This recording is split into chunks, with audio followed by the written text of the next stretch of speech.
Welcome back, my friends. Currently, we're on day 257 of Russia's disastrous invasion of Ukraine. And to start this video, I have to first tell you about a math error I made in my last video. In my last video, I showed you this tweet from Ukraine Battle Map that says, since Russia invaded Ukraine in February, the United States has provided Ukraine with $505 million a week in military aid, or about $72 million a day. Now, I am mortified by this math error, but what I did is I did 330 million Americans divided by $72 million a day, and in the video I said it was costing Americans about $5 a day per American. This number is not correct. The real number, it's supposed to be reversed. $72 million a day being spent divided by 330 million Americans, this is costing Americans 22 cents a day. But even this actually isn't the full number, so let's be fair to the American taxpayer. And the total amount of money that has been appropriated by Congress to Ukraine, both economic aid and military aid, the total is $53 billion. So let's now factor that in. $53 billion divided by 330 million Americans, the total cost per American is $161. Now, we've experienced 257 days of war. If we average it out, because the war magically ended today, the cost would be 65 cents per American per day. Now, this ratio is going to go down as this money isn't completely spent yet. I don't know what the full number is. I think it's close to about 40 billion has been spent, with another 13 billion still allocated to be in future aid and assistance packages. Now, with the election in America happening tomorrow, there are lots of people around the world concerned that there might be a change in power in Congress, because there are certain members of Congress saying things like this. This is Congressperson from Georgia, Marjorie Taylor Greene, and at a rally this week, this is what she said. Under Republicans, not another penny will go to Ukraine. So that's her position on Ukraine. In the past, she's tweeted out messages of support for Russia, messages of support or approval for Vladimir Putin. Why does she like Putin or Russia so much? I can't tell you. But when you actually look at the votes, the support for Ukraine is overwhelming. So the last security assistance package passed a couple months ago in May.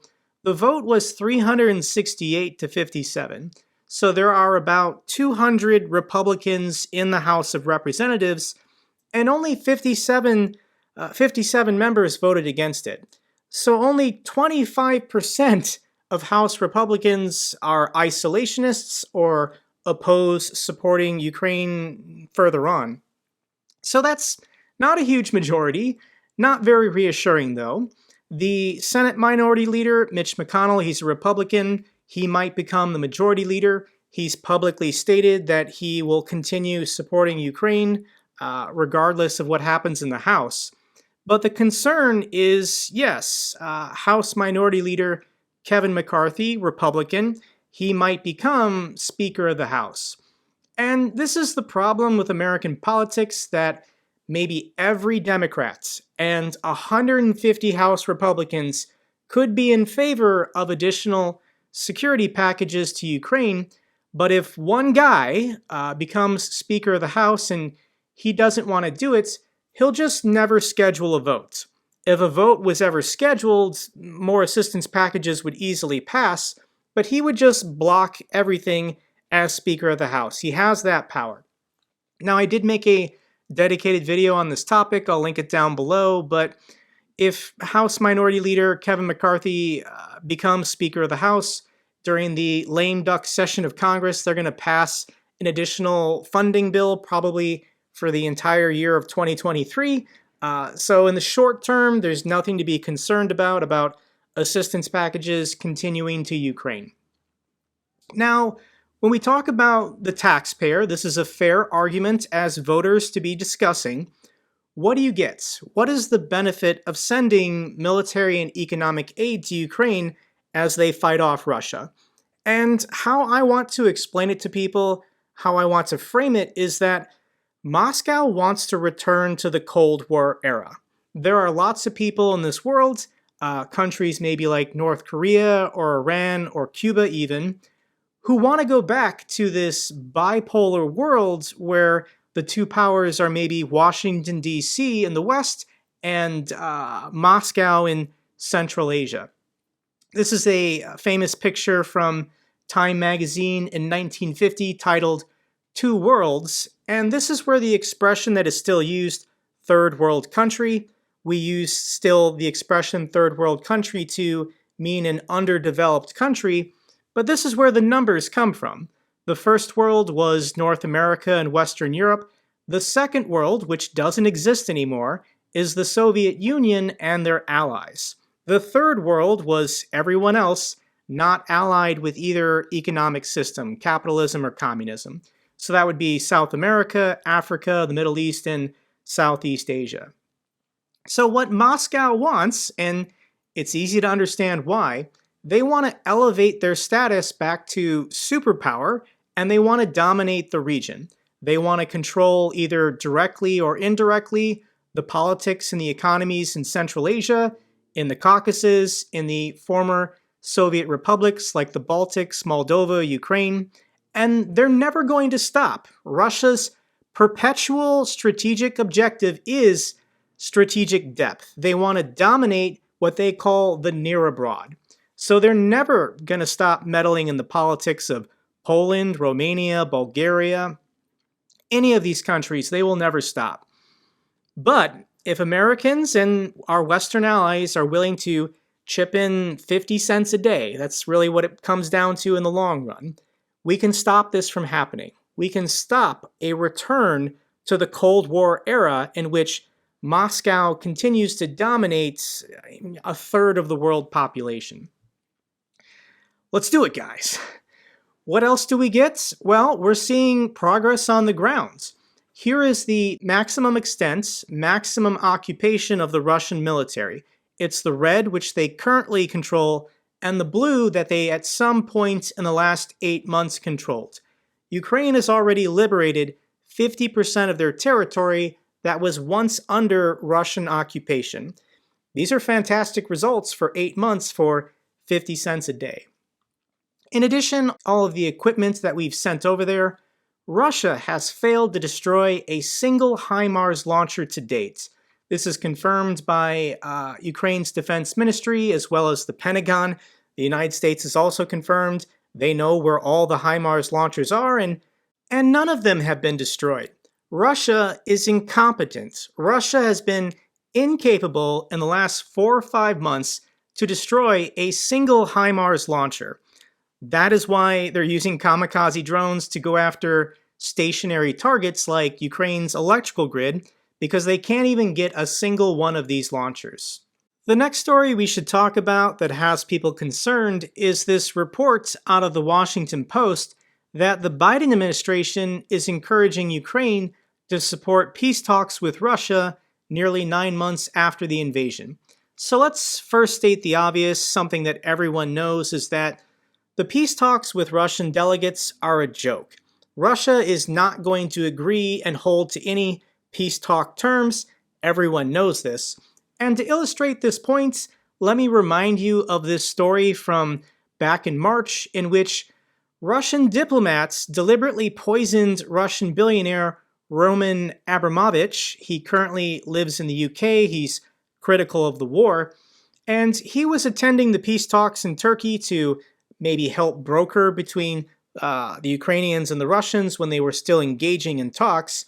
And the Russian delegation tried to kill him. So can you really trust or really negotiate with the Russians in good faith? And everyone knows you can't. But what happened is 6 weeks ago, when Russia was threatening to legally annex these territories like Kherson and Zaporizhia, President Zelensky made the threat that if Russia annexed the territories, all diplomatic talks would end until Putin left office. Now, this was a threat that Zelensky made back in September. He had to follow through on it. We're now 6 weeks later, and the talks should resume because talking provides valuable information. The United States is not pressuring anyone to, end the war on Russia's terms. So the US is asking Ukraine to show openness for peace talks to calm the fears of a long war. That is the objective, to have the moral high ground by saying, sure, we're engaging in peace talks, but Russia isn't cooperating. Mr. Sullivan, this is the Secretary of State for the United States, has spoken to Ukraine's leadership, urging to publicly signal their willingness to resolve the conflict. The U.S. isn't pushing Ukraine to negotiate, but rather to show allies that it's seeking a resolution to the conflict. The reason why is there's economic unrest in Western democracies as oil and food prices continue to rise. So it's just to act in good faith in order to have the moral high ground.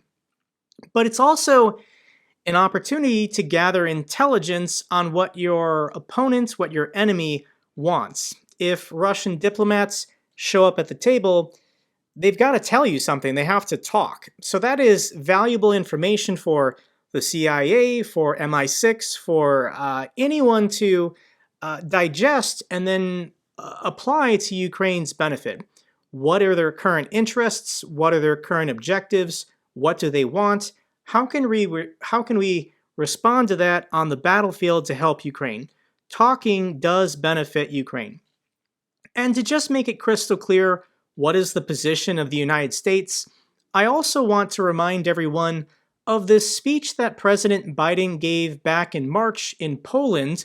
This was 1 month after Russia's invasion, and President Biden made a gaffe. He frequently misspeaks or says something he shouldn't have said, and in a scripted speech, at the end of the speech, he made this statement that he really shouldn't have, and if you remember, he told the crowd that, for God's sakes, this man, Putin, cannot remain in power. For God's sake, this man cannot remain in power. So when Biden said that, that was a huge diplomatic error, as it signaled that the United States was actively seeking regime change in Moscow. Putin personally probably did not appreciate the President of the United States saying that he was not supposed to remain in power. Now, obviously, this is the United States' objective. They would love to have Putin replaced by literally anyone at this point, and then negotiate with that person. But the Russian people, as of right now, are not giving up on Putin just yet. A couple other stories we should cover is there are now pictures and videos inside the Kherson Regional State Capitol building. So in my last video, I mentioned that they took down the Russian flag from this building, but not only that, they've completely abandoned it. And there's people still remaining in the city who have just kind of gone in there because it's not being guarded, it's not occupied at all, and you can just kind of see what state the Russian military and the Russian civilian government left the building in. It's pretty interesting. Almost all the civilians have also been evacuated from the city. Here is a drive through the city of Kherson at night, and there's no lights on, there's no people, there's no cars.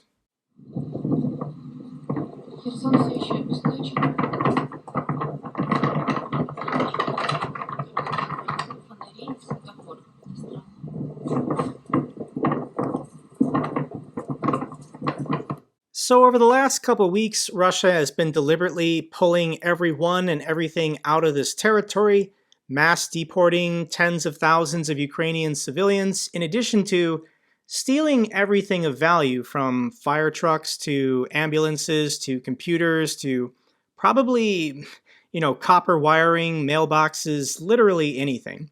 And here's a video that went viral. This is the line at the ferry to cross the river, and Russians are stealing a children's toy train.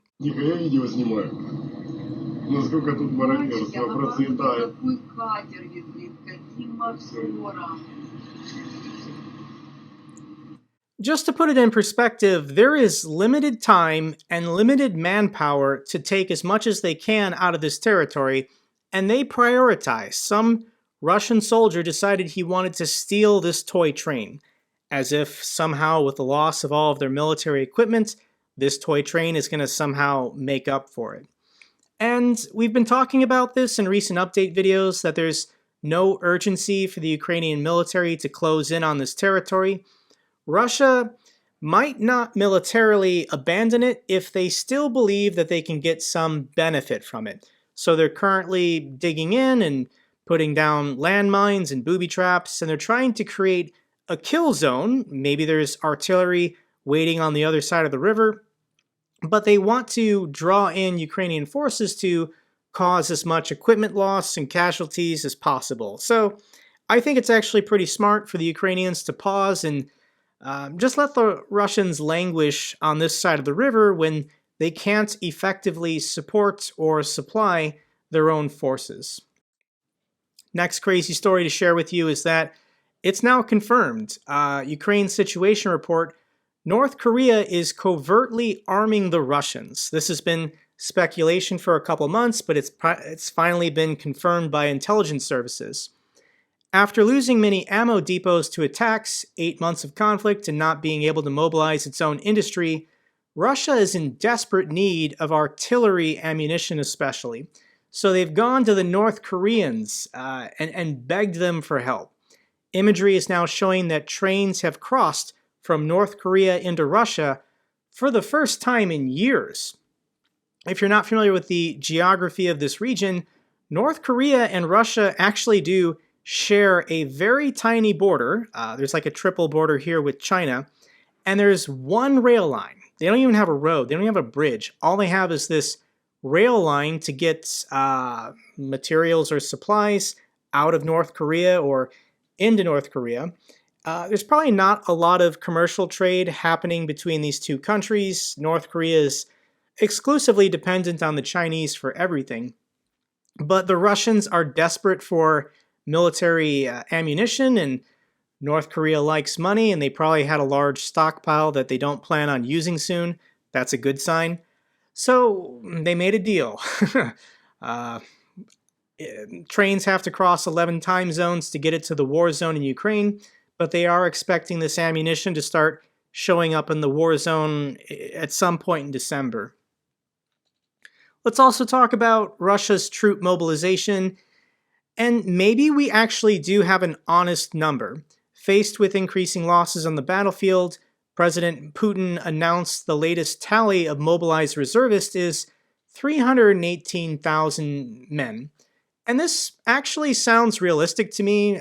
I initially thought that they would try and grab 500,000 or 1 million, but because mobilization was so unpopular and it scared away so many able-bodied men they need to work in their economy, I do think that Putin at some point said, let's just settle on 300,000 for now and maybe come back to these numbers in 6 months. But let's talk about how unrealistic Putin's goals were in February when he invaded Ukraine, a country of 44 million people with only 200,000 soldiers.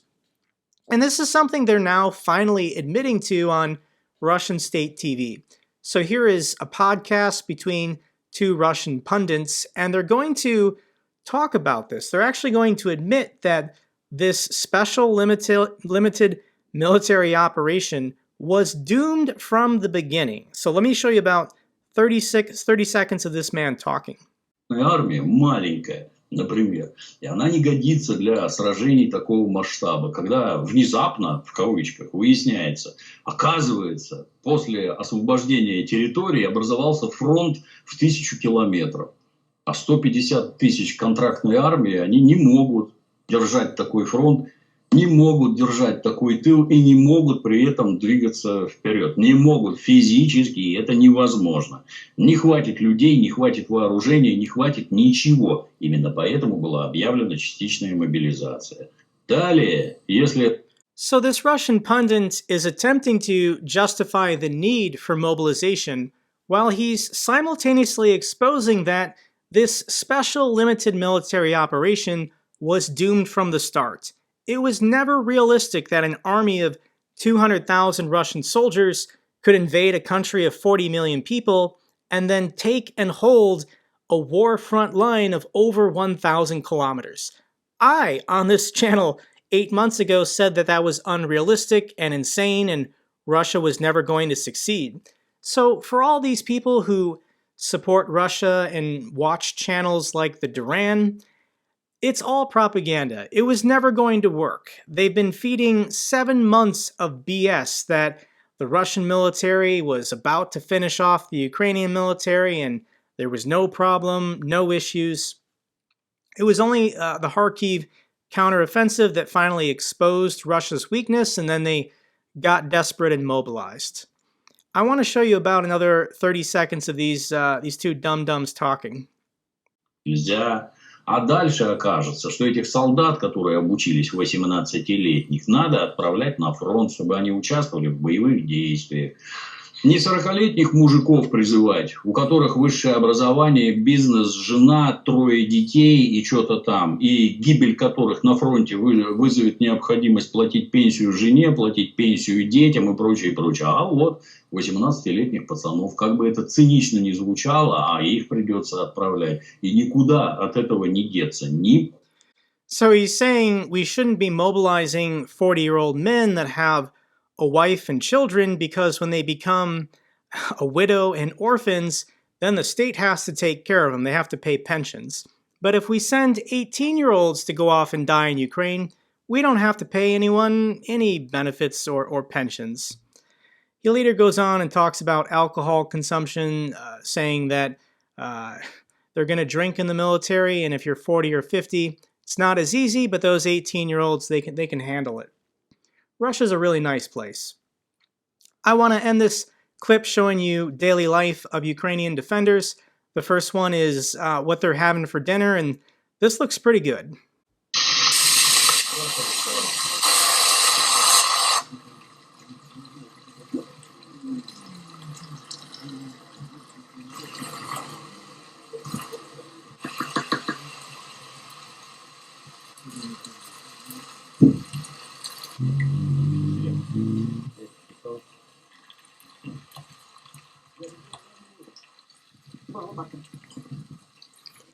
Oh man, they're making me hungry.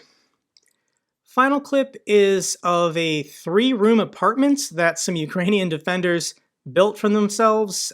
This, I guess, public relations person is going to narrate and give a tour of the home that these Ukrainian defenders have built on the front lines. This clip is about 1.5 minutes long. Війна – важка справа. Після плідної роботи і декількох десятків знищених окупантів можна й відпочити. Тут, під землею, наші захисники створили справжню 3-кімнатну квартиру і запрошують нашу команду на екскурсію. Для цього мінометного розрахунку бліндаж не просто тимчасове безпечне укриття. На час бойових дій це їхнє житло. Навіть на війні хочеться комфорту, тому військові постаралися зробити бліндаж максимально затишним. Копали вручну, без залучення спецтехніки. На це пішло близько 3 тижнів. Живемо прекрасно, самі бачите, умови нормальні і ніби безпечно, скажімо так, наскільки це можна. Укріпились дуже хорошо, комфорт собі создали як могли. Це все 3-комнатна квартира, пожалуйста, світло є, все є. А по роботі то як воно? Пожили отут, віддихнули, зібралися, поїхали на чергування. Відчергували, знов сюди вернулися. Хтось постійно залишається. Команда поїхала. А якщо треба, так, і по команді виїжджаємо. Хлопці самостійно провели світло і збудували пічку, щоб у холодну пору було тепло. Підземна квартирка має площу 40 квадратних метрів і складається з 3 кімнат та кухні. Борщик, супи різні, каші, макарончики, горішки, бочки. Присилають посилки на теж там, продуктів багато. They have a pet cat in this apartment. That's all for this update video. Glory to the heroes, glory to Ukraine. If you found this video informative, give me a thumbs up. Best way to support my channel. Comments or questions, let me know down below. I love hearing from you guys. Till the next video, take care, be safe.